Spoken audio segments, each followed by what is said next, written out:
नमस्कार किसान भाइयों, पोल्ट्री फार्मिंग में आप सभी का स्वागत है। आज हम पोल्ट्री फार्मिंग में डूज़ एंड डू नॉट्स, कौन सी बातें पोल्ट्री में करनी चाहिए और कौन सी बातें हमारे पोल्ट्री फार्मिंग में हमें नहीं करनी चाहिए, इसके बारे में बातचीत करेंगे।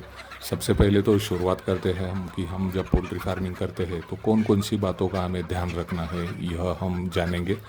सबसे महत्वपूर्ण है कि हमारा जो शेड है वह क्लीनिंग और डिसइंफेक्शन उनका जो है वह प्रॉपरली होना ज़रूरी है, टाइमली होना ज़रूरी है, ताकि हमारे पोल्ट्री फार्मिंग में बीमारियां जो है हमारी मुर्गियों को ना आए।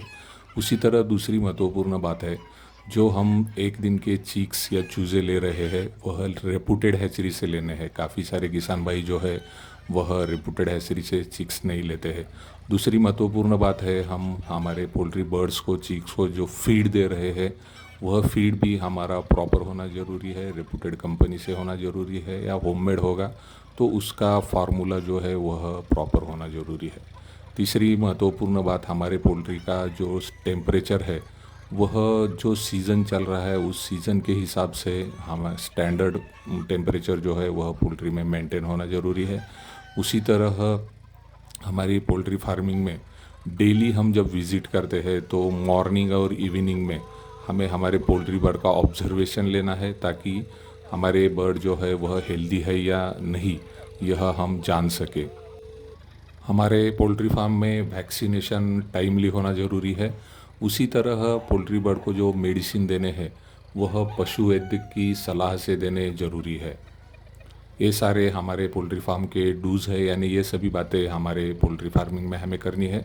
जो बातें नहीं करनी है उसमें पहली बात आती है कि हम जब पोल्ट्री फार्मिंग कर रहे हैं तो हमारे पूरे बर्ड्स एक ही एज के, एक ही आयु के होने ज़रूरी है।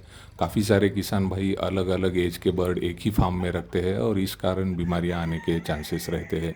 दूसरी महत्वपूर्ण बात, जब भी हम बाहर से आते हैं तो काफ़ी सारी बीमारियां जो है हमारे साथ लेके आते हैं। तो बाहर से जब भी हम आते हैं तो हमें देखना है कि हमारे जो शूज़ है, हमारे जो कपड़े हैं, इसके ऊपर काफ़ी सारे बैक्टीरिया होने के चांसेस रहते हैं।